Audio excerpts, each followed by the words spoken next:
हम लगातार आपके सामने प्रस्तुत कर रहे हैं न्यूज नेशन का एग्जिट पोल।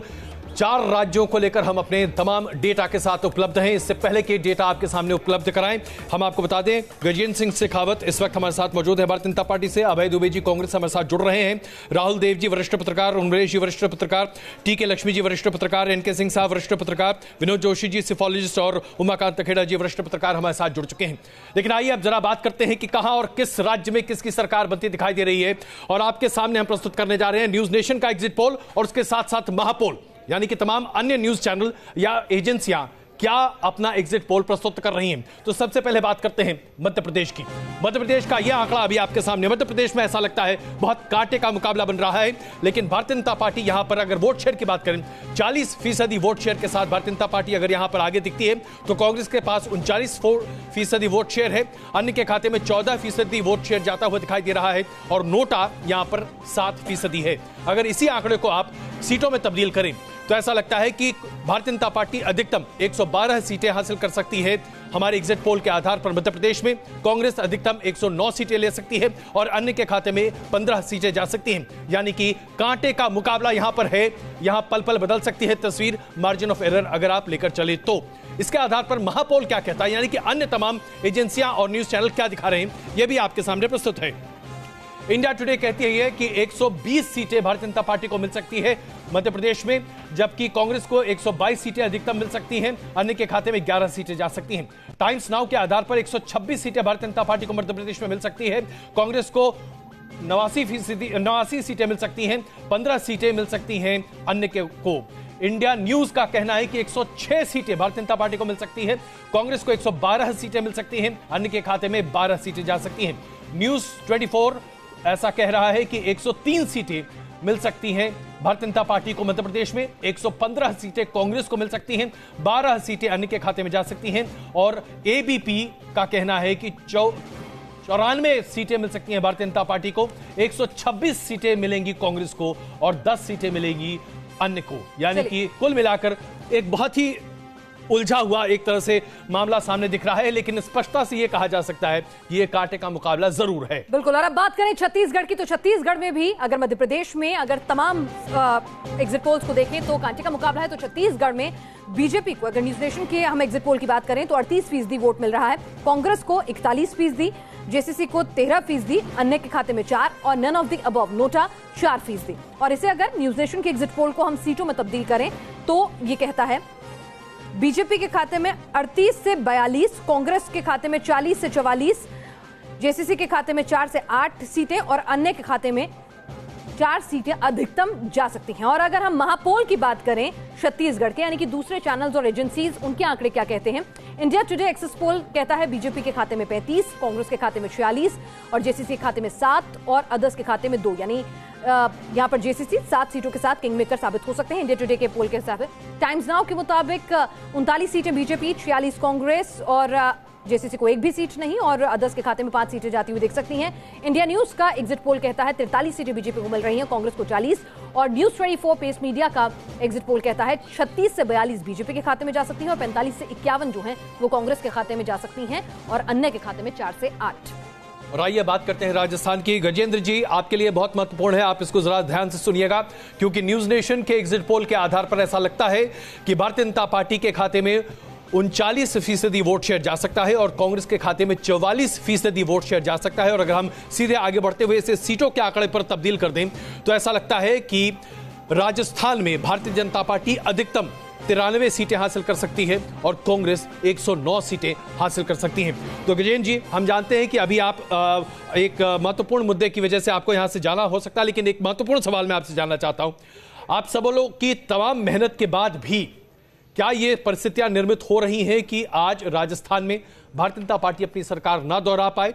क्या आप इसे मानेंगे कि ये एक ट्रेंड है हर 5 साल पे बदलने वाला, इसलिए ऐसा होगा, या दरअसल आपको लगता है कि वसुंधरा राजे की वजह से शायद आप अपनी सरकार ना बना पाए, क्योंकि अधिकतम सर्वे यही दिखा रहे हैं?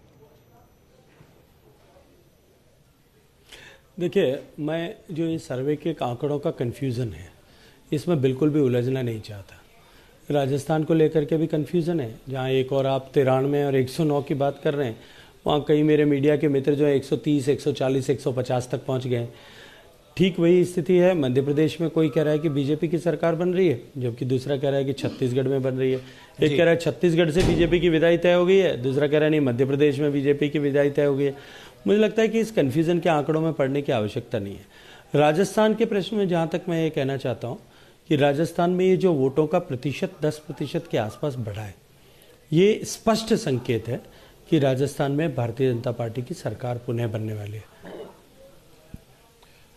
अगर आपको लगता है कि वोटों का प्रतिशत यह बताता है कि भारतीय जनता पार्टी की सरकार बनेगी, तो स्थिति यह है कि आमतौर पर यह माना जाता है कि जब बहुत ज्यादा मतदान प्रतिशत हो, और ये मैं कहता हूं आमतौर पर यह माना जाता है मतदान प्रतिशत जब ज्यादा बढ़ता है तो सत्तारूढ़ पार्टी के लिए अच्छी खबर नहीं होती, और खास करके अगर आप राजस्थान के संदर्भ में इसे देखें तो। लेकिन राजस्थान के संदर्भ में ये आंकड़े भी आप देखिए कि आज तक के चुनाव में जब कभी भी राजस्थान में मतदान का प्रतिशत बढ़ा है तब भारतीय जनता पार्टी को उसका लाभ मिला है और सरकार भारतीय जनता पार्टी की बनी है। आप इतने आश्वस्त कैसे दिख सकते हैं सिंह साहब, खास करके तब जबकि जग जाहिर है और तमाम अखबारों में, टेलीविजन चैनल पर हर जगह ये रहा है कि वसुंधरा राजे की सरकार को लेकर लोग बड़े नाराज रहे हैं।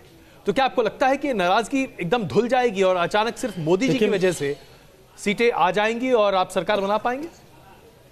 देखिए मैं एक बात आपको इसके लिए स्पष्ट करना चाहता हूं। जी,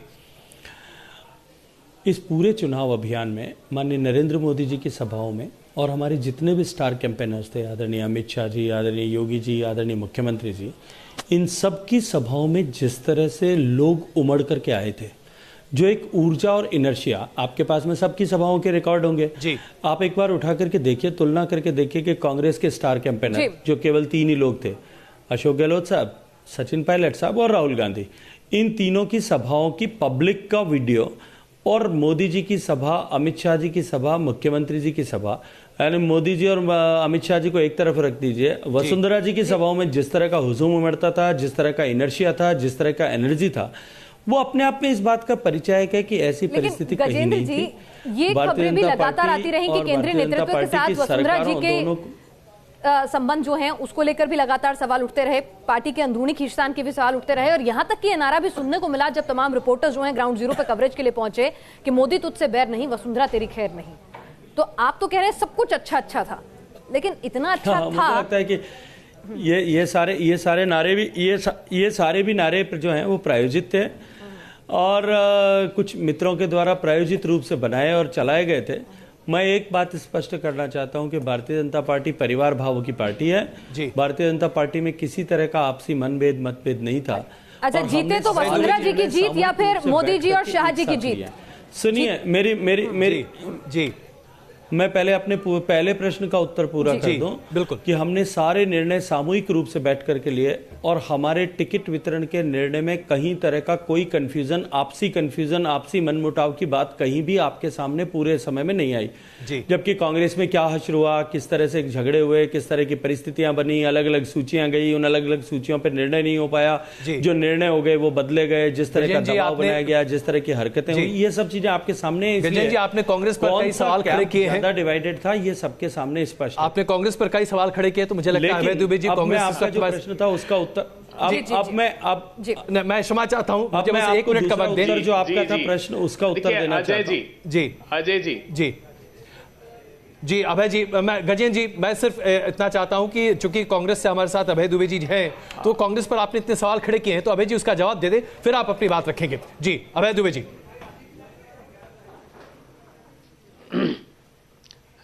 देखिए अजय जी, मैं भी राजस्थान गया हूं मध्य प्रदेश के चुनाव समाप्त होते ही।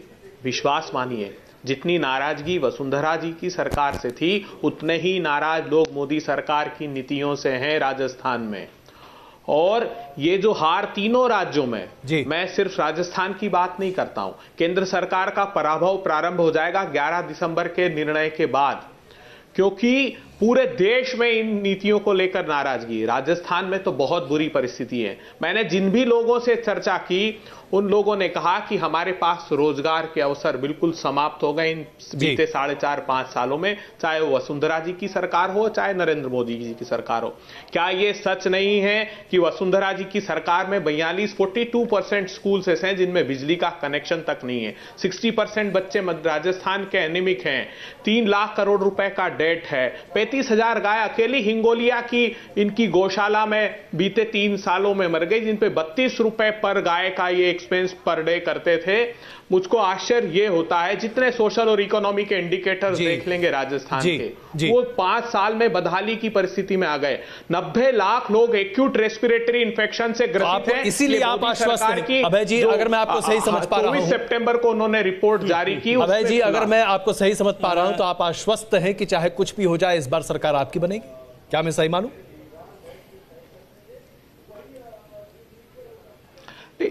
देखिए, इसको इस दृष्टिकोण से देखना चाहिए कि ये जो चुनाव है तीनों राज्यों में, ये भारतीय जनता पार्टी बनाम जनता है। जनता ने रिवोल्ट किया है सही मायने में, और हम लोगों को सेवा का अवसर दिया है। मैं वाकई में दाद देता हूं। गजेंद्र जी, क्या ये रेफरेंडम जो है, क्या ये बात करते थे जाति और के कामकाज पर भी रिफ्लेक्ट करेगा? जी गजेंद्र जी प्लीज। मैं अजय जी को एक बात याद दिलाना चाहता हूं जी, कि अजय जी को याद दिलाना चाहता हूं कि चुनाव समाप्त हो गया है, और अब ये जो झूठ बोल करके भाषण देने के आंकड़े थे ये तो कम से कम समाप्त करें। अच्छा, ये राजस्थान ये भूल गए कि राजस्थान में जब 2013 में इनकी सरकार से विदाई हुई थी और इस बुरी कदर हुई थी, उस समय राजस्थान में ये बिजली के कनेक्शन, स्कूल में बात कर रहे हैं, बिजली के कनेक्शन छोड़िए, उस समय स्कूल में टीचर्स की क्या स्थिति थी? 58% वैकेंसी थी जो घट करके अब 2% आ गई है। राजस्थान में आजादी से लेकर के वसुंधरा जी की सरकार बनी तब तक राजस्थान में कुल मिला के 4,558 12वीं तक की स्कूलें थी, आज 11,000 स्कूलें हैं जी। उनसे कहिए कि थोड़ा अध्ययन करके तो कम से कम आए। और अब चुनाव बीत जाने के बाद में भी मंच पर खड़े होकर के जैसे बिल्कुल एजुकेशन डेवलपमेंट इंडेक्स की रिपोर्ट ही पढ़ रहा था, तौर तरीका था, अब तो कम से कम उससे बात है। 20,000 स्कूल युक्तियुक्तकरण के नाम पर बंद किए गए। देखिए, मैंने सारी जो बातें की है वो नेशनल हेल्थ प्रोफाइल आपने जो जारी की है केंद्र सरकार ने, जो ह्यूमन रिसोर्सेज डेवलपमेंट मिनिस्ट्री ने एजुकेशन डेवलपमेंट इंडेक्स की रिपोर्ट जारी की है। राजस्थान में 10 लाख नामांकन पिछले 5 साल में 3 साल में स्कूलों में, सरकारी स्कूलों में बढ़ा है। 10 लाख नामांकन बढ़ा है। जो सरकारी स्कूल में, जो प्राइवेट स्कूल में पढ़ते थे बच्चे, ज्यादा फीस देकर के बढ़ाते थे। सरकारी स्कूल में शिक्षा की गुणवत्ता बढ़ने, टीचर्स के का अनुपात, शिक्षक की और स्टूडेंट्स का अनुपात सही होने के कारण से, और स्कूलों के मैं क्षमा चाहूंगा, मैं आप दोनों के बीच में आऊंगा। आप अपनी खुद की कैग की रिपोर्ट तो देख लीजिए। सरकारी स्कूल की शिक्षा, सिंगल टीचर स्कूल 11,000 है राजस्थान में। अब तो मतदान हो चुका और जाहिर सी बात है जनता तय कर चुकी है कि क्या होना है। लेकिन मैं एक सवाल आप दोनों के सामने रखना चाहता हूं, और अभय जी ये सवाल आपके लिए है और अगला सवाल आपके लिए होगा गजेंद्र जी। पहला सवाल अभय जी आपके लिए, आप कोई एक नेता सामने नहीं रख पाए, एक भी व्यक्ति ऐसा नहीं आप सामने रखना चाहते जो कि मुख्यमंत्री के तौर पर सामने हो। अशोक गहलोत जी भी हैं, उनका खेमा भी है, सचिन पायलट जी भी हैं, उनका खेमा भी है, बागी भी हैं, आप सबको संभाल रहे हैं। और गजेंद्र जी आपके लिए सवाल यह है कि वसुंधरा राजे को लेकर नाराजगी बड़ी रही, लेकिन आपने कोई ऑल्टरनेटिव सामने नहीं रखा और आप उस नाराजगी को मैनेज भी नहीं कर पाए। पहले अभय जी और फिर गजेंद्र जी। अभय जी देखिए,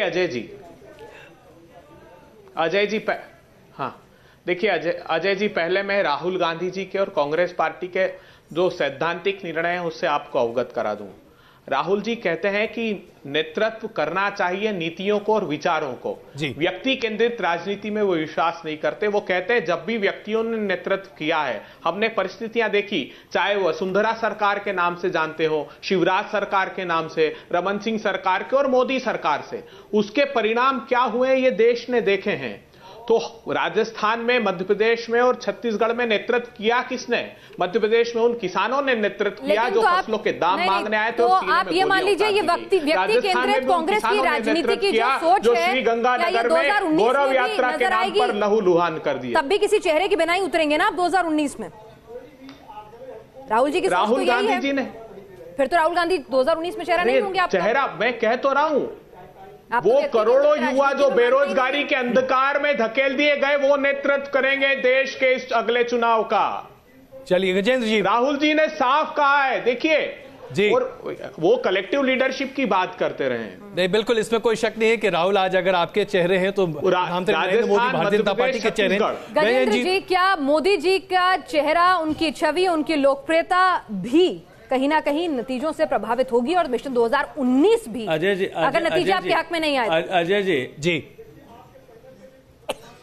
अजय जी, मैं दो चीज बात करना चाहता हूँ। मेरे मित्र अभय जी आपके सामने हैं जी, उनको मैं आपके माध्यम से एक बात कहना चाहता हूँ कि क्या वो अभी इस बात का पुनर्समीक्षा करेंगे कि 2014 में जिस बुरी तरह से कांग्रेस पार्टी की देश से विदाई हुई और 2013 में जिस बुरी तरह से राजस्थान से विदाई हुई, तब उसका जिम्मेदार व्यक्ति केंद्रित राजनीति थी या नहीं थी? इसका जवाब उनको इस बात से सोचना चाहिए, पहली बात। दूसरा, जो आपका प्रश्न था कि 2019 में इन परिणामों का कोई फर्क पड़ेगा, जी, मैं अभय जी के जैसे पूरा मुझे मध्य प्रदेश जाने का अवसर तो नहीं मिला, क्योंकि उनके चुनाव पहले हो गए थे।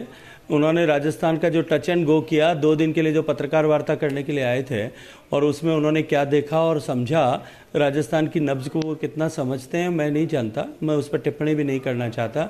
लेकिन मुझे पार्टी ने जो काम करने का मौका दिया था चुनाव संचालन समिति के संयोजक के नाते, मैं राजस्थान के लगभग पूरे राजस्थान का भ्रमण भी किया। राजस्थान के 200 विधानसभाओं के लोगों से इस पूरे 1.5-2 महीने की प्रक्रिया में मुझे मिलने का अवसर भी मिला है।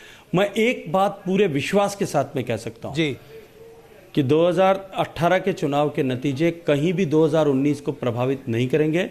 2019 में जैसी वेव 2014 में माननीय मोदी जी की थी, 2019 में उससे भी ज्यादा स्ट्रांग सुनामी जो है वो माननीय मोदी जी को पुनः प्रधानमंत्री बनाने के लिए होगी। गजेंद्र जी, अगर मैं आपको सही समझ रहा हूं तो राजस्थान बहुत कुछ कह दिया, हार स्वीकार कर लिया आपने, तो आपकी बात ऐसी लग रही है कि राजस्थान 2018 में वेव नहीं है क्या? आप जैसे परिपक्व राजनीतिज्ञ जब इस तरह की बात करते हैं तो इसके भीतर बहुत सारा सब कुछ होता है। हम इस पर विस्तृत चर्चा करेंगे और हम राजस्थान से जरा निकलकर अन्य राज्यों पर भी अब जरा रुख कर रहे हैं। तो आइए कुछ और आंकड़े आपके सामने प्रस्तुत करते हैं, क्योंकि आज 5 राज्यों के एग्जिट पोल को हम लेकर आपके सामने उपस्थित हैं। बात कर रहे हैं तेलंगाना की। टीआरएस यहां पर अधिकतम 57 सीटें जीत सकती है, ऐसा हमारा आकलन है। इसके साथ साथ कांग्रेस और टीडीपी मिलकर 55 सीटें जीत सकती है। भारतीय जनता पार्टी 5 सीटें जीत सकती है और एमआईएम 7 सीटें अधिकतम जीत सकती है और अन्य 5 सीटें जीत सकती है। तो कुल मिलाकर यह स्थिति बनती दिख रही है कि यहां पर भी कांटे का मुकाबला दिख रहा है तेलंगाना में भी हमारे एग्जिट पोल के आधार पर। लेकिन पोल ऑफ पोल्स क्या कहता है तेलंगाना को लेकर, यह हम आपके सामने प्रस्तुत करना चाहेंगे। लेकिन उससे पहले आइए जरा आपको दिखाते हैं मिजोरम की स्थिति क्या है न्यूज नेशन के आधार पर। मिजोरम में ऐसा लगता है कि कांग्रेस अपनी सरकार नहीं बहाल कर पाएगी। 40 सीटों में से अधिकतम सीटें एमएनएफ को मिलती दिख रही हैं, 20 मिल सकती हैं। कांग्रेस के खाते में 14 सीटें जा सकती हैं, जेडपीएम के खाते में 9 सीटें जा सकती हैं, बीजेपी के खाते में 4 और अन्य के खाते में 2 सीटें जा सकती हैं। कुल मिलाकर देखा जाए तो ऐसा लगता है कि अभी जो स्थिति बनती है इसमें काफी एक तरह से उहापोह की स्थिति इसलिए है कि जो पोल ऑफ पोल जब आप देखेंगे तो अलग अलग चैनल, अलग अलग एजेंसियां अपने एग्जिट पोल को अलग अलग तरीके से प्रस्तुत कर रही हैं। जहां हम अपने डेटा पर आज खड़े हैं, वहीं दूसरे चैनल्स अपने आधार पर होंगे। इसलिए सबसे पहले आइए देखते हैं कि राजस्थान को पोल ऑफ पोल्स में किस तरह से प्रस्तुत किया गया है। ज्यादातर अगर आप देखें तो ज्यादातर पोल ऑफ पोल्स में स्थिति यही बनती दिख रही है कि भारतीय जनता पार्टी अपनी सरकार नहीं बना पाएगी राजस्थान में। क्योंकि अगर आप न्यूज नेशन के आधार पर देखें तो कांग्रेस अधिकतम 103 सीटें ले सकती है। इंडिया टुडे 141 सीटें कांग्रेस को राजस्थान में दे सकता है। टाइम्स नाउ 105 सीटें दे रहा है कांग्रेस को और इंडिया न्यूज 112 सीटें कांग्रेस को दे रहा है राजस्थान में। तो कुल मिलाकर अगर हम इन 4 एग्जिट पोल के आधार पर देखें तो ऐसा लगता है कि कांग्रेस की सरकार राजस्थान में बनना तय है। राजेश बादल जी, माफ कीजिएगा, राजेश बादल जी इस वक्त नहीं है, लेकिन राजलक्ष्मी जी, जो राजस्थान को लेकर स्थिति बन रही है, लगभग सभी एग्जिट पोल ये कहते हैं कि कांग्रेस ही यहां सरकार बना सकती है। इसकी एक बड़ी वजह आपको क्या दिखती है? भाई, एक बहुत ही स्ट्रॉन्ग एंटी इनकम्बेंसी सेंटिमेंट जो है वो देखने को मिला। जब मैं भी गई थी राजस्थान में, ऐसा कोई जो है तबका नहीं मिला, चाहे वो ट्रेडर कम्युनिटी हो, चाहे किसान हो, चाहे यूथ हो, उनमें एक बहुत रोष की एक भावना थी। और ये बात अभी एक हफ्ते पहले हमने सुना कि कुछ लोग ये चर्चा कर रहे थे कि नहीं, ऐसा लग रहा है कि बीजेपी ने जो है पिकअप कर लिया है। अब एक हफ्ते में भाई ऐसा क्या हो गया कि बीजेपी ने पिकअप कर लिया? ये तो भाई ये मुझे समझ में नहीं आया, क्योंकि मैं अभी भी यही विश्वास कर रही थी और यही मान के चल रही थी कि एडवांटेज जो है कांग्रेस को ही जा रहा था, जो ज़मीनी हकीकत थी। क्योंकि किसानों पर इतना किसान ने जो वहाँ पे संघर्ष किया और अलग अलग अभी जो है जो एक महीने पहले जो नवंबर में ट्रांसपोर्ट एम्प्लॉयज़ जो है रोडवेज एम्प्लॉयज़ की 13 दिन की हड़ताल हुई थी इसमें। और क्योंकि जो है जमीन पे बहुत यानी आपने देखा जी, क्या सिर्फ मुद्दे ये जो गुस्सा आपने देखा हर तबके में, ये वसुंधरा जी से था या केंद्र और मोदी सरकार को लेकर भी एक्सपेक्टेशंस कहीं ना कहीं वो फुलफिल ना होने की नाराजगी नजर आई? नहीं, एक डबल एंटी इनकम्बेंसी जो है वो बिल्कुल नजर आता है, क्योंकि केंद्र और जो राज्य की सरकार में जो नीतियां हैं इसमें ज़्यादा फर्क तो है नहीं। और दूसरी चीज़ ये है कि मोदी जी भी उन्होंने सबसे ज़्यादा रैलियां की मेरे हिसाब से, और जो अखबारों ने भी रिपोर्ट किया, मतलब 5 राज्यों में डबल इनकम्बेंसी आपके हिसाब से दिख रही है। इनके सिंह साहब, आपके हिसाब से क्या लग रहा है राजस्थान का ये जो नतीजा है, क्या ये सिर्फ हर 5 साल के साइक्लिक तौर पे हम इसे देखें, या दरअसल इसे हम राज्य और केंद्र सरकार दोनों के कामकाज के ऊपर जनता की एक टिप्पणी के तौर पर देखें? एग्जिट पोल के जो आधार हैं, अभी तो जनता क्या तय करती है, 11 तारीख को पता चलेगा। अजय जी, जो इलेक्टोरल बिहेवियर होता है जनता का, वैसा नहीं होता कि राजस्थान में थोड़ा सा अलग है, बिहार में कुछ और है। ये जो देखते हैं, ये एक चांस है जिसमें कि राजस्थान में डेवलपमेंट नहीं हुआ है। लिहाजा आप देखें, अगर लिटरेसी रेट 67% है, जो नेशनल एवरेज से 9% नीचे है जी, तो जाहिर है कि वो नाराजगी होती है, वो रिफ्लेक्ट होती है। यहाँ पे साफ दिखाई दे रहा है कि वसुंधरा राजे की गवर्नेंस को जनता ने बिल्कुल लाइक नहीं किया है, पसंद नहीं किया, और ये सभी एग्जिट पोल कह रहे हैं जी। तो मुझे नहीं लगता है गजेंद्र जी अचानक वो चले जाते हैं इस पे कि देखिए मोदी जी की रैली में कितनी स्फूर्ति थी जी, कितनी ऊर्जा थी। ये इनटेंजिबल होता है और ये भाव आपका हो सकता है, इसको क्वांटिफाई नहीं किया जा, परिमाणात्मक रूप से नहीं देखा जा सकता।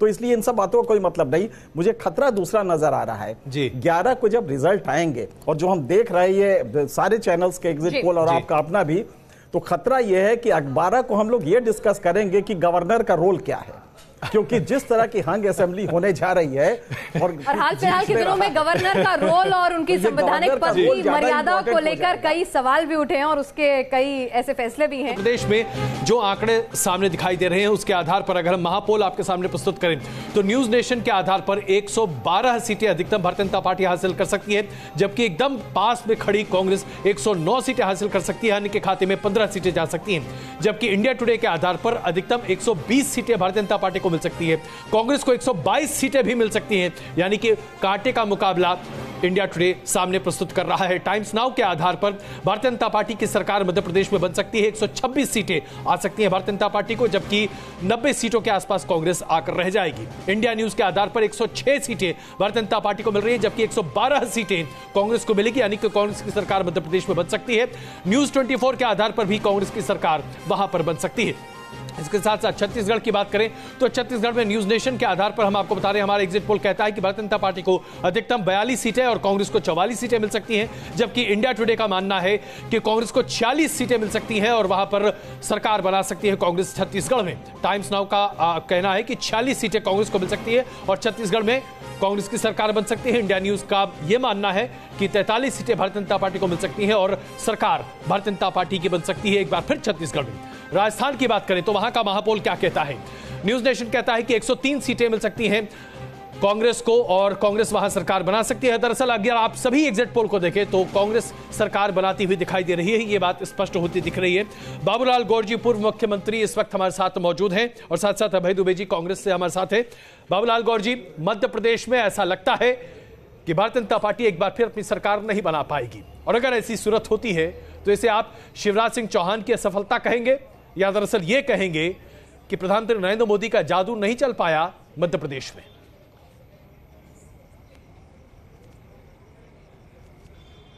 देखिए, मध्य प्रदेश के अंदर चुनाव हुआ है वो सामान्य परिस्थितियों में हुआ है और यहाँ पर जो चुनाव हुआ है वो कैंडिडेट टू कैंडिडेट हुआ है।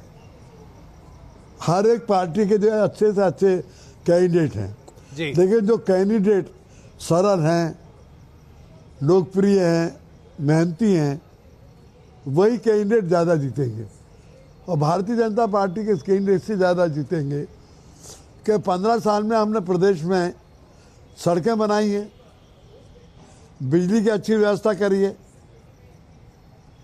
लॉ एंड ऑर्डर हमारा अच्छा रहा है, किसानों को 0.5। नहीं बाबूलाल गौर जी, शायद ये आंकड़े आपके पास नहीं है। किसानों की आत्महत्या के मामले में टॉप 5 राज्यों में आता है Madhya Pradesh. Law and order की बात करें तो उस पर भी लगातार सवाल उठते हैं। अपराधों की संख्या पिछले 5 सालों में लगातार बढ़ रही है। किसानों को लेकर पूरे देश में नंबर 1 है बलात्कार में, नंबर 1 है। किसान देखिए, आईपीसी के क्राइम 2 लाख से अधिक होते हैं। जी जी जी, बलात्कार में नंबर 1 है, कॉग्निसेबल क्राइम्स अगेंस्ट चिल्ड्रन में नंबर 1 है, आईपीसी क्राइम में नंबर 1 है, इंपोर्टेशन ऑफ गर्ल तक में नंबर 1 है। बाबूलाल गौर साहब, आप तो गृह मंत्री रहे हैं। बाबूलाल गौर जी, आंकड़े आपके हक में नहीं जा रहे हैं मध्य प्रदेश में, कम से कम अपनी बात बोल रहे, मैं जब तक सुनता रहूंगा आपकी बात। जी बाबूलाल गौर जी। अच्छा बाबूलाल गौर जी, आप पहले अपनी बात तो बोलने, आप बोलने नहीं दे रहे। अपनी बात रख दी सबने। हर कोई ये कह रहे हैं कि जो भी आप बोल कह रहे हैं बीच में बोलेंगे, मैं नहीं बोलूंगा। बाबूलाल गौर जी नहीं, आप बोलते जाइए, मैं सुन रहा हूँ। अभय जी स्पष्ट तौर से आपकी तमाम दावों मैं आपकी बात सुन लूँ ना। जी अभय जी, माफ कीजिएगा बाबूलाल गौर जी, अभय दुबे जी आपकी सभी बातों को इस बात कह के खारिज कर रहे हैं कि आप सत्य नहीं बोल रहे। अब इस पर आपका क्या? देखिए, मेरी बात आप पूरी सुन ही नहीं रहे। अब आप जब सुनेंगे नहीं और जवाब पहले देंगे तो मैं चुपचाप रहूंगा। I am silent. बोल दीजिए आप जो बोलना है। देखिए, हमने आज तक साइलेंट प्राइम मिनिस्टर के बाबूलाल गौर साहब कांग्रेस को बधाई दे चुके हैं, नहीं देखा। बोलूं और नहीं तो आप सुनूंगा मैं आपकी बात। अच्छा बाबूलाल गौर जी, बोलते जाइए। नहीं बाबूलाल गौर जी बोल सकते। अच्छा बाबूलाल गौर जी, अगर मैं आपको सही एक साथ 2 व्यक्ति नहीं बोल सकते। अच्छा बाबूलाल गौर जी, अगर मैं आपको सही समझ पाया, आपने कहा कि सभी उम्मीदवार बहुत महत्वपूर्ण हैं और भारतीय जनता पार्टी के सभी उम्मीदवार बड़े अच्छे हैं। तो क्या आप ये मानते हैं कि मुख्यमंत्री शिवराज सिंह चौहान और प्रधानमंत्री नरेंद्र मोदी, इनका असर बहुत ज्यादा मतदाता पर नहीं है? उम्मीदवार प्रधान और प्रधानमंत्री प्रधान नहीं? क्यों नहीं है मतदाता पे? अरे हिंदुस्तान में राज कर रहे हैं, 14 प्रांतों में सरकारें हैं। मध्य प्रदेश 15 वर्षों से शिवराज सिंह मुख्यमंत्री हैं, क्यों नहीं है प्रभाव? सारी नगर पालिकाएं जीतते हैं, सारे नगर निगम जीतते हैं, सारे जिला पंचायत। कौन जीत रहा है? अच्छा ये कौन जीत रहा है? शिवराज की मोदी। ये कैसे कह दिया कि शिवराज सिंह का नहीं, शिवराज जीत रहे हैं कि पीएम मोदी का नेतृत्व जीत रहा है? दोनों। दिल्ली में वो जीतते हैं, मध्य शिवराज जीतते हैं। अभय दुबे जी, दोनों का। अरे अभी तो सारे देखिए, सारे बाई इलेक्शन आप हार गए। विधानसभा के, लोकल बॉडी के भी 11 जिलों के लोकल बॉडी के इलेक्शन बाबूलाल गौर साहब भारतीय जनता पार्टी मध्य प्रदेश में हार गई। आपने 3 दिन पहले तो शुभकामनाएं दी कांग्रेस को जीत के लिए अग्रिम। आज आप टेलीविजन पर नहीं स्वीकारते, ये मैं मानता हूं। भारतीय जनता पार्टी के साथ परेशानी ही ये है कि उसने अपनी सत्ता के ऐश्वर्य के आडंबर का वैभवशाली भवन बना लिया, तो बुनियाद के पत्थर बाबूलाल गौर साहब और सरताज सिंह जैसे नेताओं को उखाड़ कर फेंक दिया। ये व्यथा आपकी है, हम जानते हैं। आप टेलीविजन पर उसको व्यक्त भले ही ना करें, लेकिन क्या ये सच नहीं है कि जिस जैत गांव से मुख्यमंत्री आते हैं वहां 327 परिवार हैं, जिसमें से 258 परिवार गरीबी रेखा के नीचे हैं और 35 परिवार अति गरीबी रेखा के नीचे हैं। अभय जी, एक बार बाबूलाल गौर जी से जवाब ले लें। जी बाबूलाल साहब।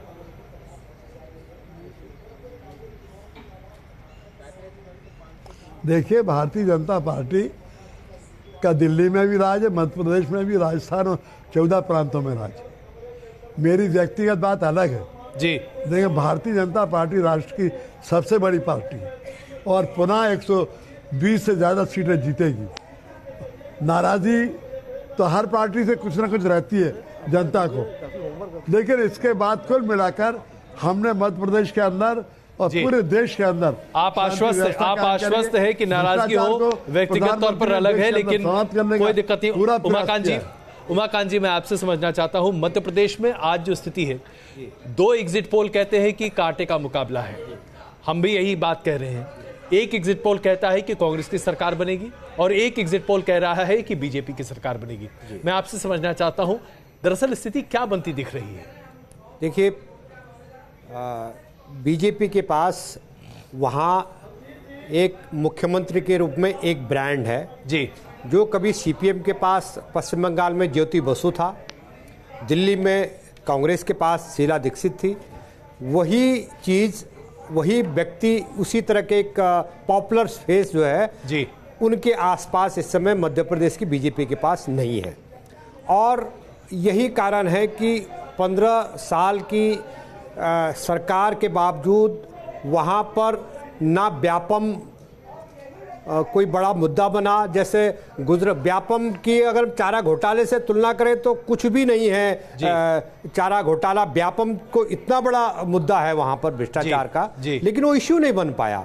दूसरी बात है कि मध्य प्रदेश में और राजस्थान, 2 राज्यों का ऐसा चरित्र है कि वहाँ पर कोई थर्ड फोर्स नहीं उभर पाई। बॉर्डर पर, उत्तर प्रदेश के बॉर्डर से कुछ सीटों पर समाजवादी पार्टी बसपा ने टक्कर दे दी।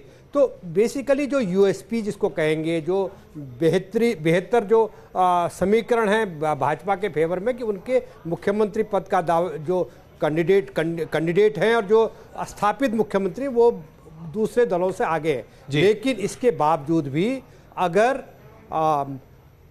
जीत के लाले पड़ रहे हैं और नेक टू नेक हैं, तो इसका मतलब यह है कि जो केंद्र की मोदी सरकार है और राज्य सरकार के पास खिलाफ जो सत्ता विरोधी रुझान है, वो दोनों मिलकर के जमीनी स्तर पर काम कर रहे हैं। इसी सवाल को मैं आगे ले जाती हूं। शहरों में बीजेपी, शहरों में जो बीजेपी का स्ट्रॉन्ग बेस है, आप गांव में जाएंगे, किसान, बेरोजगार, पलायन, ये सारे मुद्दे हैं। और पूरी जो जिसको कहते हैं जनाक्रोश ग्रामीण मध्य प्रदेश में है, जो सबसे बड़ा जो डाउनफॉल अगर पॉपुलरिटी में हुआ है बीजेपी के, तो वो सबसे बड़ा कारण। बिल्कुल, और वो हमने देखा भी जब चुनाव प्रचार में, चाहे वो साधना सिंह गई हो कि या फिर मुख्यमंत्री शिवराज सिंह चौहान खुद गए हों, तो कई विरोधी नारे भी उनके लिए लगे। उन्मेष जी, अगर हम बात करें जिस तरह से मध्य प्रदेश में शुरुआत से ही खबरें आने लग गई थी कि नेक टू नेक फाइट हो सकती है या फिर इस बार निकालना मुश्किल हो सकता है, मोदी जी ने और अमित शाह जी ने एक डिस्टेंस बना के रखा। शिवराज जी को पूरी तरह से कमान सौंपी गई, चाहे वो उम्मीदवारों का चयन हो, चाहे वो प्रचार प्रसार करना हो, सब कुछ उन्हीं के सेंट्रिक हो रहा था।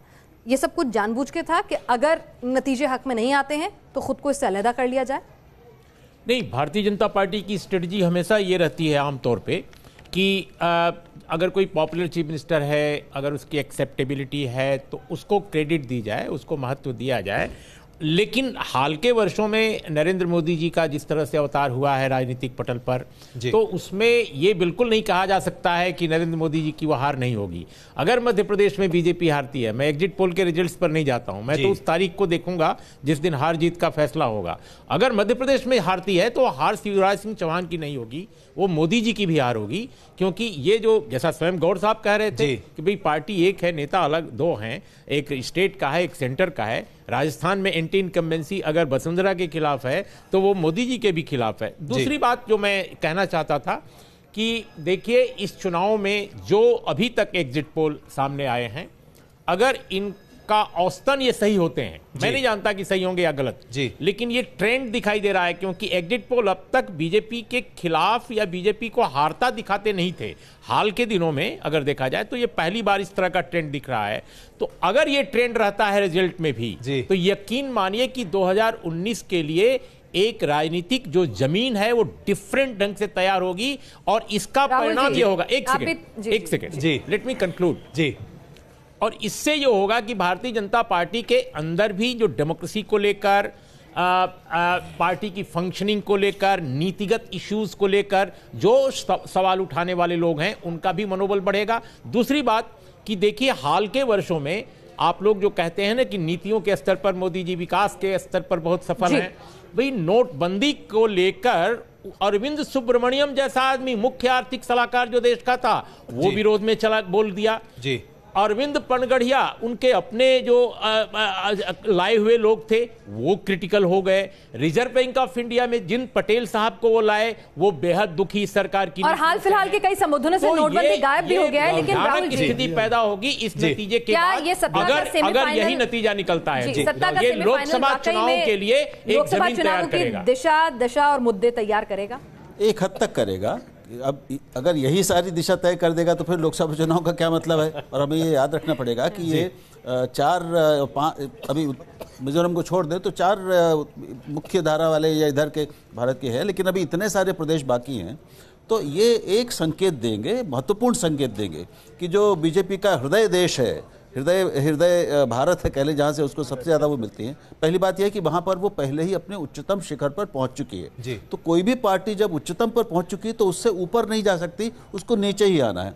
तो अगर इन 3 राज्यों में बीजेपी हारती है या चुनाव नहीं बना पाती है या बहुत करीब रहती है तो ये अपने आप में कतई आश्चर्यजनक बात नहीं है। आश्चर्यजनक होगा उसका कहीं भी, इन 3 में कहीं भी चुनाव जीतना और सरकार बनाना। पहली बात तो ये हमारे दिमाग में साफ होनी चाहिए। 15 साल बहुत होते हैं।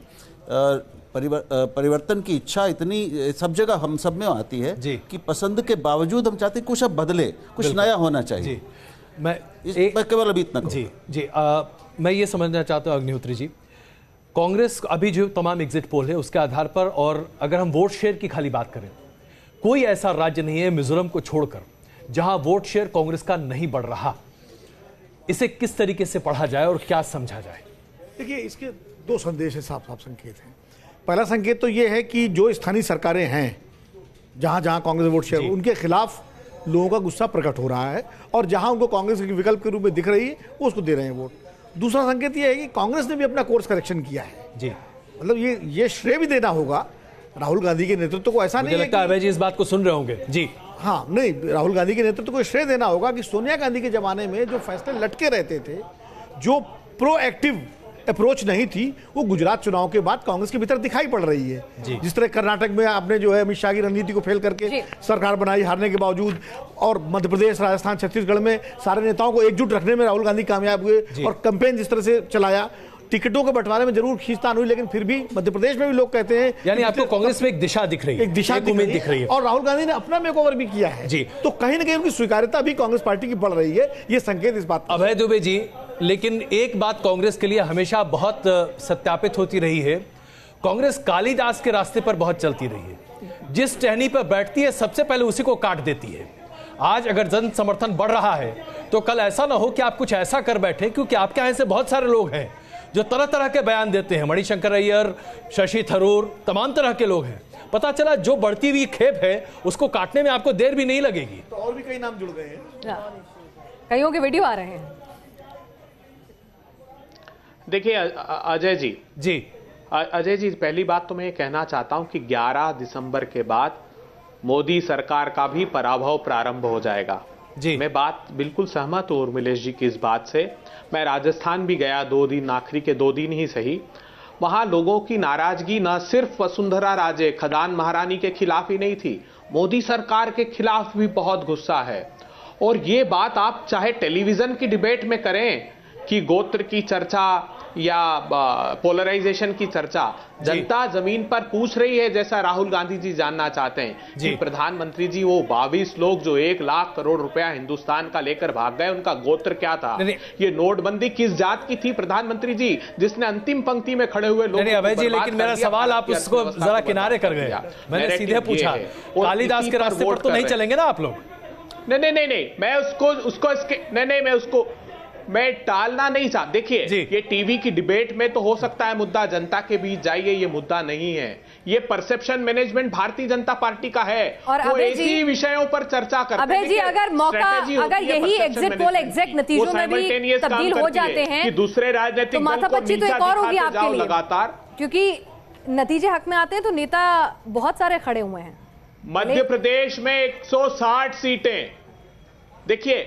देखिए, आपने बहुत अध्ययन किया होगा, काम किया है एग्जिट पोल पर, कोई डाउट नहीं। मैंने 230 विधानसभाओं का मध्य प्रदेश में रहा हूं। मैं 160 सीटें आज भी मैं मानता हूं कि मध्य प्रदेश में कांग्रेस पार्टी को मिलेगी। छत्तीसगढ़ में 52+ सीटें, याद रखिएगा इस शो को जी। बिल्कुल, चलिए मिलेंगी। तो ज्योतिरादित्य सिंधिया हमारे सर्वे में सबसे पसंदीदा नेता हैं शिवराज सिंह चौहान के बाद। बिल्कुल, तो क्या आपकी पार्टी की भी पसंद बन सकते हैं वो? हाँ, और ये भी बता दीजिए कि राजस्थान के हिसाब में आपके क्या आंकड़े हैं और तेलंगाना के क्या आंकड़े हैं आपके,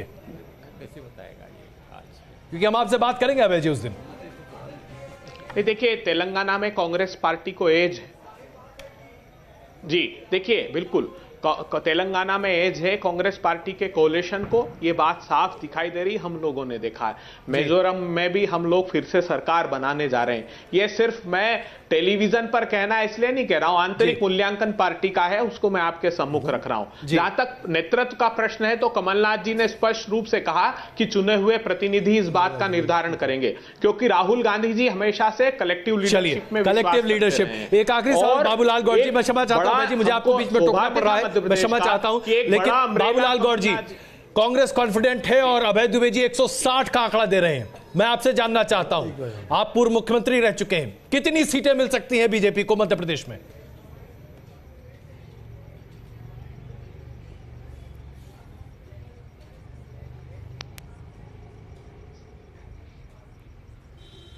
लग रहा है कि बाबूलाल गौड़ जी शायद हमारी आवाज नहीं सुन पा रहे।